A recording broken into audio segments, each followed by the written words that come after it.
नमस्ते साथीहरू, हाम्रो च्यानलमा तपाईलाई स्वागत छ। आज हामी पढ्नेछौँ महानगरपालिका विशेष। नेपालमा जम्मा 6 वटा महानगरपालिका रहेका छन्। त्यसको नामहरू सबभन्दा पहिला विराटनगर, वीरगञ्ज, काठमाडौँ, ललितपुर, भरतपुर र लेखनाथ पोखरा। यिनीहरू कुन जिल्लामा छन्? यसमा हामीले मुख्य कुराहरू पढ्नेछौँ। विराटनगर जस्तै सबै महानगरपालिकाहरू कुन जिल्लामा पर्छन्, कुन प्रदेशमा पर्छन्, यो सबै हामी हेर्नेछौँ।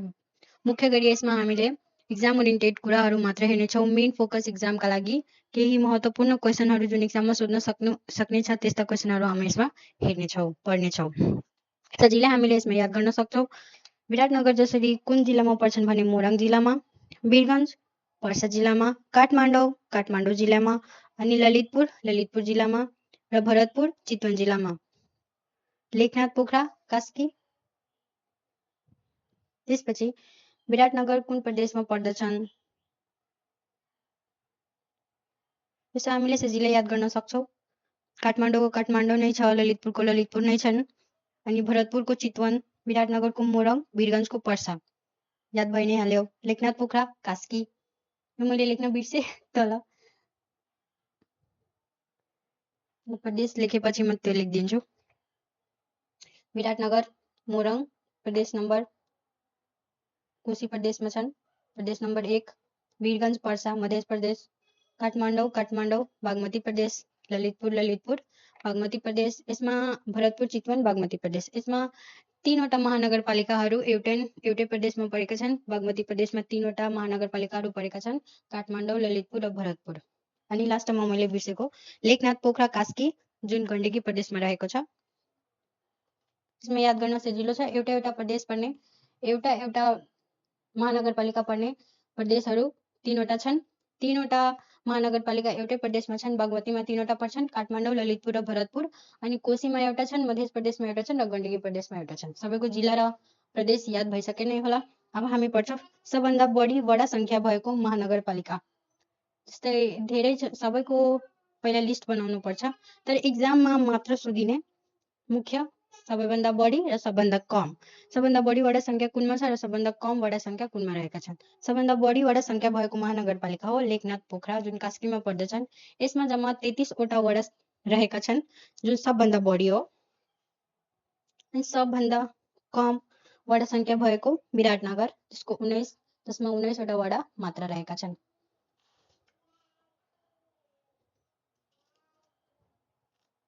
मुख्य कुरालाई यसमा मैले मात्र समेटेको छु ताकि सजिलै पढ्न पनि गाह्रो नहोस् र सजिलै याद पनि होस्।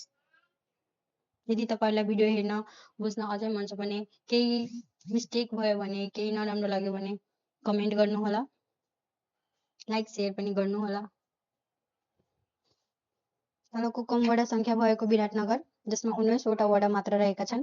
सबभन्दा बढी लेखनाथ पोखरा कास्की जसमा कतिवटा रहेका छन्? वडा 33 वटा। अनि क्षेत्रफलको हिसाबले हामी हेरौँ अब सबभन्दा बढी क्षेत्रफल भएको महानगरपालिका लेखनाथ पोखरा नै हो, सबभन्दा बढी संख्या भएको पनि र सबभन्दा बढी क्षेत्रफल भएको पनि। वर्ग किलोमिटरमा हेरौँ 462 वर्ग किलोमिटर लेखनाथ पोखराको भयो। सबभन्दा कममा हेर्ने हो भने र सबभन्दा बढीको हेरौँ लेखनाथ पोखरा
जनसङ्ख्याको आधारमा सबभन्दा बढी जनसङ्ख्या भएको महानगरपालिका काठमाडौँ महानगरपालिका, जसको संख्या रहेको छ 8,45,767 सबभन्दा बढी जनसङ्ख्या भएको काठमाडौँ महानगरपालिका हुन् र सबभन्दा कम जनसङ्ख्या भएको महानगरपालिका विराटनगर, जसको संख्या मात्र 2,44,750 रहेको छन्।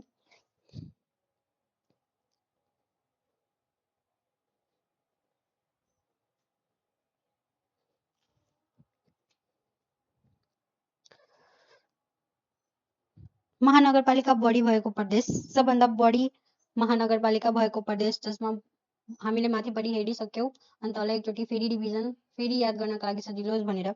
महानगरपालिका बढी भएको प्रदेश कुन कुन हुन्?